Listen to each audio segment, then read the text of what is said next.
Hi again everybody, welcome back again Bitcoin Update. So Bitcoin Update hari ini menjadi pergerakan yang sangat menarik ya, karena Bitcoin gagal untuk rebound kembali, gagal untuk close di atas key level yang kita bahas pada video 1 hari yang lalu. Dan tampaknya hari ini menjadi satu faktor pendorong daripada dump Bitcoin. Di pembukaan sesi Asia, itu ada hubungannya dengan Silvergate.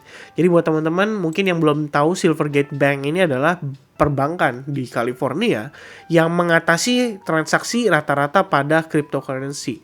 Jadi kalau kita lihat di sini, sebenarnya memang sudah meningkat ya kekhawatiran terhadap Silvergate itu bisa menjadi the next catalyst daripada Bitcoin dan cryptocurrency dump berikutnya. Dimana Silvergate ini ya hubungannya sih pada saat itu berhubungan dengan bankruptcy daripada si FTX. Mungkin FTX pada kala itu menjadi salah satu major kliennya di Silvergate. Karena kalau misalkan kita tadi baca-baca ya, jadi di sini ada beberapa yang kemungkinan menjadi klien daripada si Silvergate sendiri. Major customer salah satunya ada Coinbase, ada Paxos, kemudian Circle Internet Financial and Galaxy Digital ya. Dan ini menjadi salah satu dari sekian banyak ya daripada si customer si Silvergate itu sendiri. Dan FTX mungkin karena kembali lagi ya, dia beroperasi di Amerika kan pada kala itu, mungkin itu menjadi salah satu kliennya dia juga. Nah permasalahannya adalah hari ini, lebih tepatnya tadi malam ya, Silvergate itu kena dump ya, sangat masif, bahkan dia turun dengan pergerakan yang sangat signifikan. Itu drop sekitar 57% guys. Dan ini menjadi problem sebetulnya ya, menjadi problem bagi crypto sendiri, karena ya sebenarnya langsung terlihat ya, tergambarkan dan langsung terrefleksi dari dump yang terjadi pada Bitcoin pagi hari ini ya. Ini dump bukan, kalau saya bilang sih mungkin bukan disebabkan oleh price action, mungkin nggak terlalu disebabkan oleh korelasi antara market yang lain seperti misalnya dollar index, karena dollar index sebenarnya juga ada penurunan ya. Beberapa jam terakhir itu cenderung penurunan. Kemudian S&P 500 dan Nasdaq itu hari ini cenderung positif, cenderung hijau. Lebih tepatnya pergerakan kemarin ya itu cenderung turun, tapi pada akhirnya menjelang penutupan itu terrebound ya. Makanya Bitcoin sendiri juga sebetulnya salah satu yang terkena dampak ya. Kalau kita bisa lihat di sini, itu sempat rebound sesaat, ya, tapi kemudian boom, drop signifikan. Dan kalau misalnya progresnya seperti ini kembali lagi ke wave count yang kita sempat bahas ya mungkin sama teman-teman. Ini berarti sebetulnya bisa dibilang masih dalam keadaan valid. Oke, jadi this is gonna be our wave 3, this is gonna be our wave 4 ya. Di sini jadi this one is 4 ya berarti ya teman-teman ya. Kemudian rejection kembali untuk mengejar sampai ke range 1618 dan itu ada di kisaran area 21800 untuk next proyeksinya. Kalau misalkan secara wave count sendiri dia punya teori harusnya sih bisa bertahan di kisaran 1382 1236, yaitu di kisaran 22500 sampai 22200. But then ya seperti yang kita lihat ya, penurunan terjadi dengan progres yang sangat masif signifikan, dan pada akhirnya justru malah saya pikir kemarin rebound yang terjadi pada Bitcoin ya sekitar 1 hari waktu kita update itu memang kan close candle untuk konfirmasi itu adalah harus bertahan di atas supply zone-nya.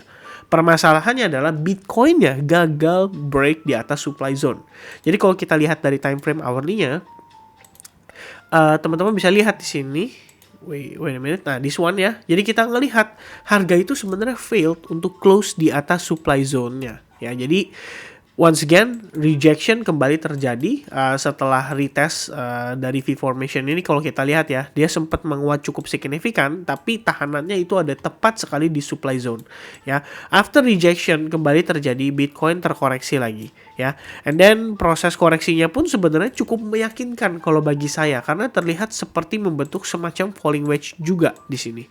Ya, sebelum akhirnya ya balik lagi faktor Silvergate ternyata yang menjadi salah satu hubungan ya, kalau saya bilang sih ya salah satu penghubung daripada Bitcoin dump pada pagi hari ini. Nah, jadi kalau misalnya kita lihat I don't know guys, apakah sebetulnya memang wave count ini ya yang menjadi salah satu faktor analisa yang sebetulnya paling on track gitu Jadi kalau misalkan memang ini paling on track, sebetulnya secara keseluruhan kita menilai ini adalah sebuah potensi major correction-nya. Jadi anggapannya di sini penurunan yang terjadi adalah untuk wave A-nya ya. Ini kalau saya continue dari sini ya, di sini adalah wave A-nya. Kemudian kalau Anda nanti melihat dia rebound lumayan masif, itu berarti jadi wave B-nya, teman-teman. Sebelum akhirnya Bitcoin melanjutkan penurunannya sampai ke wave C, ya. Jadi jatuhnya seperti ini. A, B, C corrective waves untuk time frame yang lebih besar, terutama di daily ya. Dan kita lihat di sini, kalau Anda perhatikan membentuk ascending broadening wedge. Saya ingat di beberapa video yang lalu kayaknya saya sempat bahas ya soal ascending broadening wedge itu bisa menjadi salah satu ancaman lah untuk kripto atau Bitcoin sendiri itu memasuki fase major correction-nya. Jadi jatuhnya kalau misalnya kita lihat di ascending broadening wedge, dia punya teori sendiri menunjukkan rata-rata ya sebetulnya lebih cenderung probabilitasnya tinggi ke arah penurunan. Jadi kalau misalnya kita lihat di sini rata-rata ketika terbentuk ascending broadening wedge itu breakout-nya atau breakdown atau cenderung breakdown ke bawah. Oke, kira-kira seperti itu. Dan untuk time frame daily saat ini menjadi key level atau key support itu di kisaran 21.500 sampai 21.700 lah ya, kisaran area-area tersebut. Karena level itulah yang menjadi faktor pendorong daripada Bitcoin untuk bisa rebound dari pergerakan di kisaran area 21.500 naik sampai ke 25.200 ya lebih kurangnya. Dan ini terjadi dengan rally yang cenderung singkat ya. Justru sebenarnya proses yang berlangsung saat ini itu cenderung membentuk sebuah chart pattern juga yang namanya falling wedge, which is ini lebih ke arah untuk koreksi ya.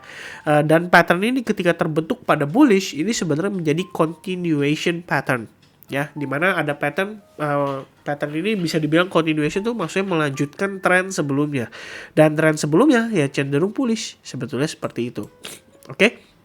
Nah, anyway teman-teman, kita ngelihat juga sebetulnya pada prosesnya ada seperti ascending channel yang terbentuk ya. Ini saya sempat bahas di teman-teman advance kemarin. Jadi area supply zone saya label sebagai big fun zone. Kenapa? Karena sebetulnya pada time frame 1 jam itu menjadi kunci ya daripada Bitcoin itu bisa terreversal atau tidak. Kalau misalkan kalau kalian perhatikan di sini terdapat area support ya, support, kemudian support yang berhasil di break. Ya, kalau ditanya provokatornya dari mana ya, ini area provokatornya ya. Jadi area supply merupakan area provokator juga dari penyebab Bitcoin membentuk yang namanya lower high, lower low sequence. Dan terakhir, Bitcoin rebound sampai ke range ini ya dengan si V formation yang tadi saya sempat bahas juga.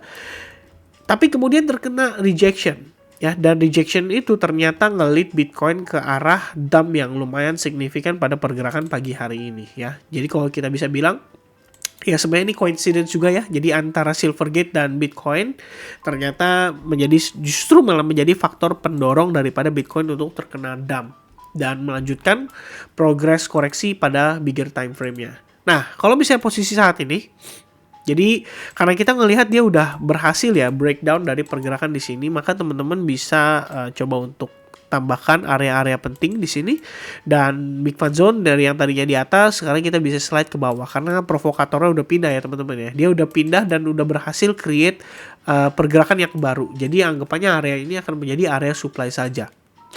Ya, kira-kira seperti ini. Oke?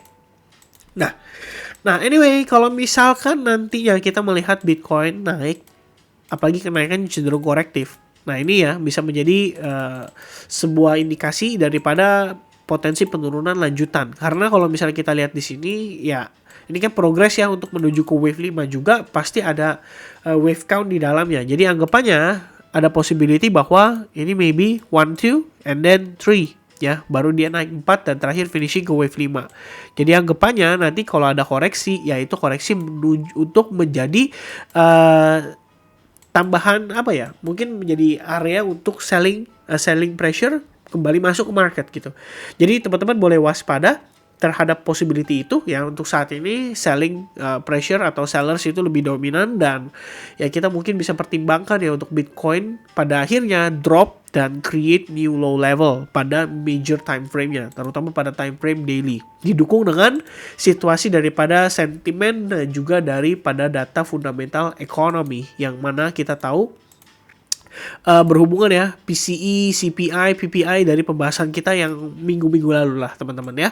Oke, saya rasa itu dia untuk update saya pada Bitcoin di pagi hari ini ya. Thank you so much buat teman-teman yang udah nonton video ini sampai selesai. Hopefully kalian bisa mendapatkan informasi yang menarik dan tentu saja bermanfaat untuk ya progress trading teman-teman berikutnya. I think that's it from me. Thank you very much for watching and I'll see you guys again in the next update. God bless everyone dan cheers guys. Bye bye.